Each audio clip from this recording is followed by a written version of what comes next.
one. So rather download from the website, they're in Excel format, and you can just click on there and put on your tick as you go along.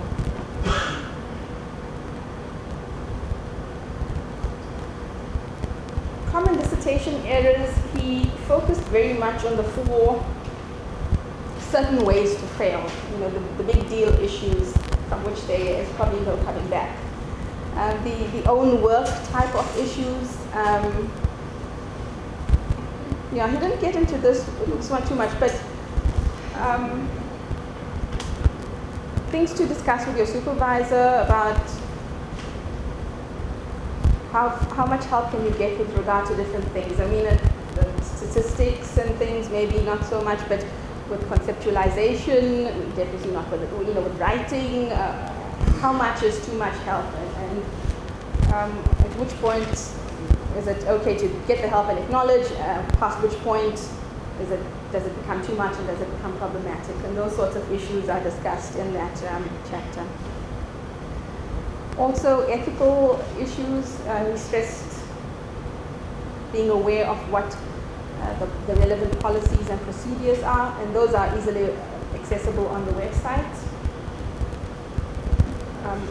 Falsification of data. Yeah, here he spoke a lot about, the temptation sometimes when students are doing a study, and you, in a way, go in with a preconceived idea of what it is you want to find out or prove, and then try to make sure that your data is massaged in a way that fits that. Rather than going and saying, I'm going to investigate this problem, and we'll see what emerges from there, and from that we find our findings. It's not a matter of trying to prove something that you believe, but to explore the problem in a reliable way and to report on that, in that light. So it's a little bit about the mindset in which we explain to students of what's expected in that regard. And he also spoke about people having a right to ask for your data, which you meant to keep for 5 years, and to look at this and say, well, would it have been possible to come to this conclusion or get this finding from this type of data? And sometimes you mark dissertations, you can pick up on those sorts of things because you find some sorts of statements and conclusions and recommendations being made. But when you look at the instrument that's attached, and you think, well, you couldn't have got that sort of information, that sort of finding from this instrument.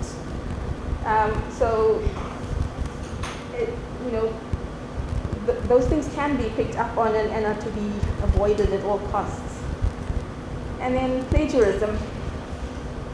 Again, the policy is available online. The Writing Place also has on their Moodle site and their website guides to referencing. If anyone is planning on going to the Writing Place at the moment, though they are, I believe, I've been speaking to them today, booked out until about the second week in September. So maybe plan on going and making an appointment very soon for soon after that, because you're going to have to work a fair amount of time in advance. And then Turnitin, which I'm not sure what to say about that, Brian. I'm not sure how long it will take to be back up on track. There will be, yes, there are problems with the license, I believe. It hasn't been working for weeks. We've not had students coming to say we can't get a Turnitin. No, this is going to be a few weeks. Okay.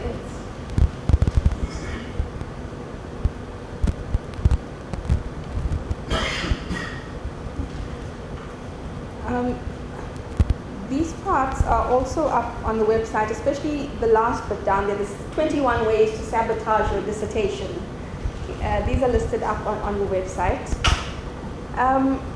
In terms of the common errors, the main things that you touched on at the workshop were omissions, things that you expect to find in the dissertation that aren't there. Also parts of a chapter not serving the purposes that they meant to serve. So in an introduction you might expect to find, an outline of what is to follow, and in addition to some explanation of some key terms or things like that, and maybe that's not really serving the purpose it was meant to. The quality of the research, the evidence in terms of other scholars' work, he spent a fair amount of time on that, and the problems on that being that very often in dissertation writing you find that other scholars' work is taken very much and accepted at face value, so there isn't a critical engagement with what people are reading, but you know, they sort of quote other people's work just without engaging with how credible that work might be. Just accepted and put in as a bracket at the end of a point that you're trying to make. And going a bit further than that is also quoting people out of context. So, you know, there might be a fairly lengthy quote that if you read in its entirety gives a particular point of view, but you might quote just a few words or a bit from within there that could change the meaning again fairly, quite radically. And so to be careful of things like that, because you need to be able to convey quite accurately what the meaning of that person was trying to convey, quite accurately. And that's something to be careful of. Statistics, he spent a little bit of time on as well, just, the way that statistics can be presented, manipulated, massaged to put a certain spin on things, the way that you can tinker with scale and on things like charts and graphs and make things look more pronounced or less pronounced, and how that might, to serve your purposes, and how those sorts of things could be problematic. And then referencing and style errors, which are covered in that checklist on editing. There's a referencing guide on there as well, and as I said earlier, on Moodle and on the Writing Places website.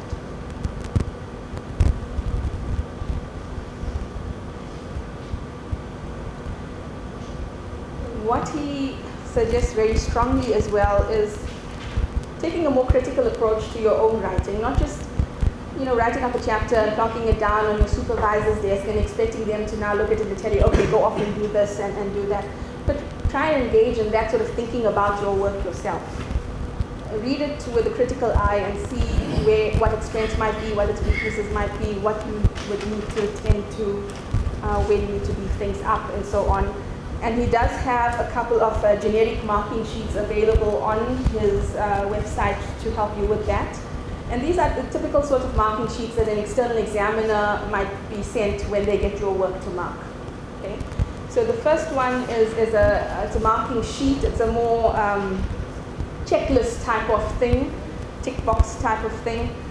And his suggestion there is use that to mark your own work, and then go and take that marked version, take that checklist, sit with your supervisor and discuss your work, and see if you agree on what the strengths and weaknesses are and what you need to do. And so on. He also suggested, but I'm not sure, because I've never seen one out in the public domain here, whether, if it's possible to get a copy of your college's actual one that they send out to external examiners, to use that. But I'm not sure, Brian, if that should be. Okay, so well then that is an option. That's probably a good idea, is to have a look up front when your work is being judged. What are the criteria that somebody is going to be judging it against, and then check how your work is stacking up against those criteria. Okay, so that's the marking sheet. That was the first one. The second one is a more evaluative report, because an external examiner is asked to do two things. One is that more checklist, tick box type of thing, where they say, yes, you did this well or didn't, or you've satisfied this criterion or not. But the second report is a more evaluative, discursive type of thing, where they now need to justify what they ticked off on the other report, and say why they gave you certain ratings, and make suggestions for things that you need to change. He also includes a generic template for that sort of report, and he suggests that you do the same sort of thing with your work, the strengths and the weaknesses of different sections, and then go off and discuss that with your supervisor, and see whether, how your evaluations of your work might differ and what the way forward might be. That also, it's quite nice in that it makes you a bit more active in the process as well, and not just, waiting for the supervisor to always tell you do this and do that, but you coming in as well with your own ideas about what this is, how you see your work, and how to get on with it.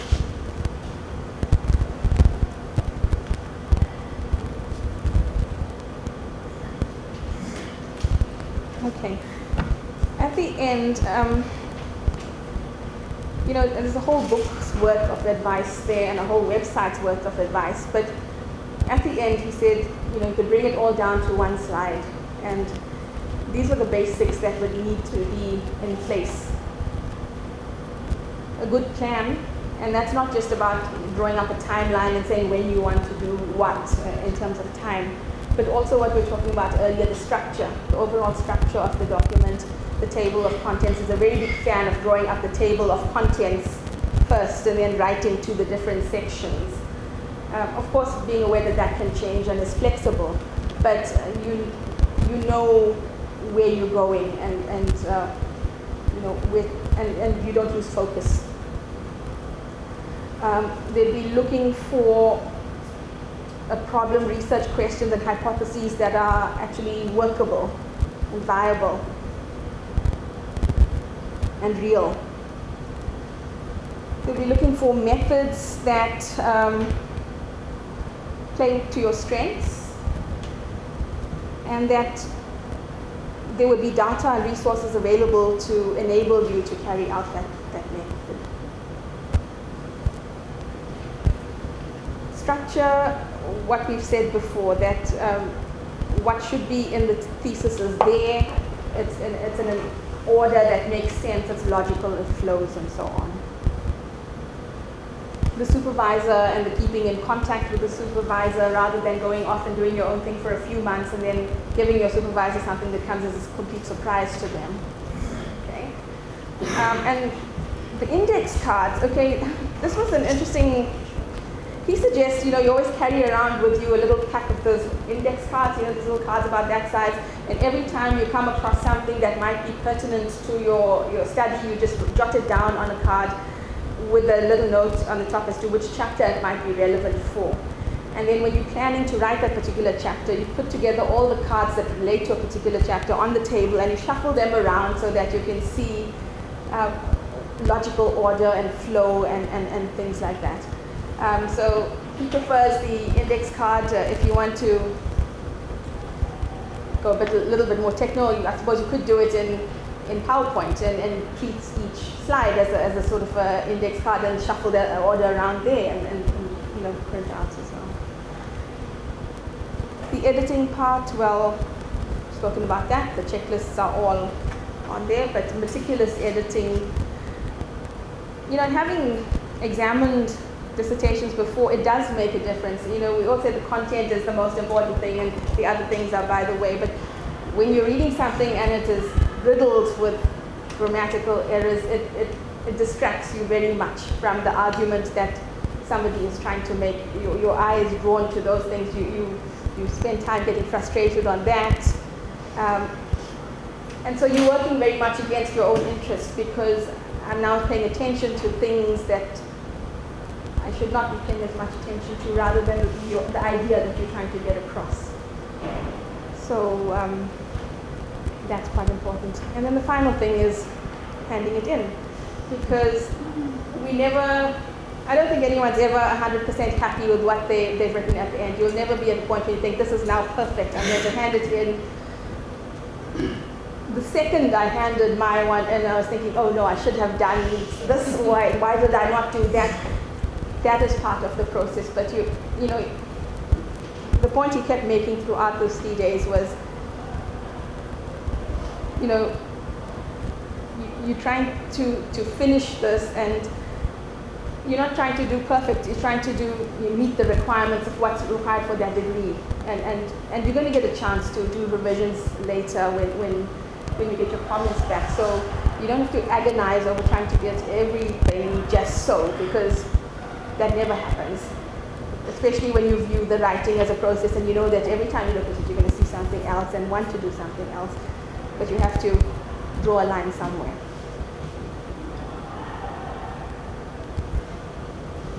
These are all, I think, repetitions of things that have come up, except the good librarian.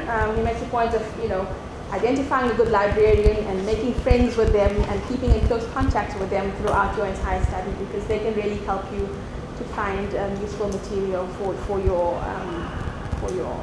work. And then just to have a look at other completed dissertations, because that will give you an idea for how this is meant to look, what's meant to go into it, and so on. A couple of places where you can do that. One is on the university library website. You can get into research space and have a look at pieces across the university. And then there's another one that you can access via the NRF website, the second one, which now covers, of course, wider than just UKZN. It's all the institutions in South Africa, and it's pretty interesting to have a look at the sort of work that is being done at other institutions as well. And then the last point, of course, please make backups and keep your backup separately. Don't copy something from your laptop onto your flash and keep your flash in your laptop bag, which then gets stolen. So your backup's gone along with your work. At the workshop, there was somebody whose car had just been stolen, not just with her laptop and what she had written, but also all the data she had collected. So keep copies not just of your writing, but also of your data. If you've got interviews, transcripts, make copies and keep copies in different places. I like emailing things to myself. So at the end of every day's writing, I email myself my last version of the thing. So it doesn't matter if my hard drive crashes or whatever, I can go and access my email from somewhere else, and I won't have lost my work.